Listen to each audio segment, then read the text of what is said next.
Alors, on a des trottinettes électriques. Bah oui, parlons un peu de ça aussi, c'est de la mobilité électrique, mine de rien. Bon, il n'y a pas que les voitures, hein. Segway, le géant de la trottinette électrique mondiale, a dévoilé ses modèles de dernière génération à Las Vegas au CES.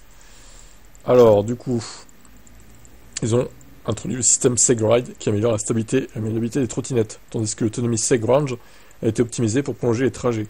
L'écran TFT de nouvelle génération permet d'afficher les infos comme la navigation ou les notifications d'appel, tandis que le système AirLock offre un déverrouillage sans contact, renforçant la commodité et la sécurité du véhicule. D'autres dispositifs comme le contrôle de traction dynamique, le freinage anti-blocage et le système de gestion de batterie amélioré BMS 2.0 soulignent l'attention portée par le constructeur à ces modèles. Alors, dans la catégorie haut de gamme, il y a la GT3 Pro et la GT3E qui succèdent au modèle GT2P et GT1E. La GT3 Pro, particulièrement axée sur la perfo, offre une accélération de 0 à 48% en 3 secondes 9, une vitesse de pointe impressionnante de 80 km/h, ce qui est illégal en France, hein, pour le coup, et une autonomie de 138 km à vitesse réduite. Elle est équipée d'un système de freinage hydraulique, double piston et de suspension hydraulique réglable qui, combiné aux pneus auto-cicatrisants de 11 pouces, assure une conduite fluide et sécurisée. Qu'est-ce que ça veut dire auto-cicatrisant? Qu'est-ce qu'ils entendent par là? C'est-à-dire que tu peux pas crever? Enfin, je sais pas. Si vous savez, dites-moi en commentaire. De son côté, la GT3E propose une alternative plus accessible avec un moteur de 2400 watts, une autonomie de 95 km, des caractéristiques similaires pour le confort et la sécurité. Modèles qui seront disponibles au premier et deuxième trimestre 2025. Alors, tarification, qu'est-ce que ça donne là? Il propose également des alternatives pour les trajets quotidiens avec la Ninebot Max G3E, 80 km d'autonomie.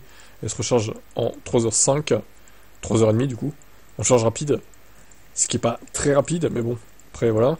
Pour les utilisateurs à la recherche d'une solution urbaine compacte, il y a les Ninebot F3E et F3 Pro E qui peuvent atteindre 70 km d'autonomie, ce qui est déjà pas mal en vrai. Alors, ensuite, tu as les Ninebot E3E et E3 Pro E qui complètent la gamme, équipés d'un moteur de 800 watts, un cadre de magnésium. Il n'y a pas les prix quoi en fait, c'est dommage. Avec cette nouvelle génération, Segway poursuit son ambition de répondre aux attentes des utilisateurs, tout en respectant les contraintes réglementaires en France. Comme dans d'autres pays, les modèles non immatriculés doivent être bridés à 25 km/h pour garantir une utilisation en conformité avec la législation. Ah, c'est ouais, non immatriculé du coup. Par contre, si tu immatricules, tu peux aller plus vite. À vérifier quand même. Bon, en tout cas, voilà. Segway qui innove et qui, du coup, améliore ses modèles de trottinettes électriques. Bon, voilà, après, faut en avoir l'usage, quoi. Le problème des trottinettes, c'est un peu comme les vélos. T'es vraiment...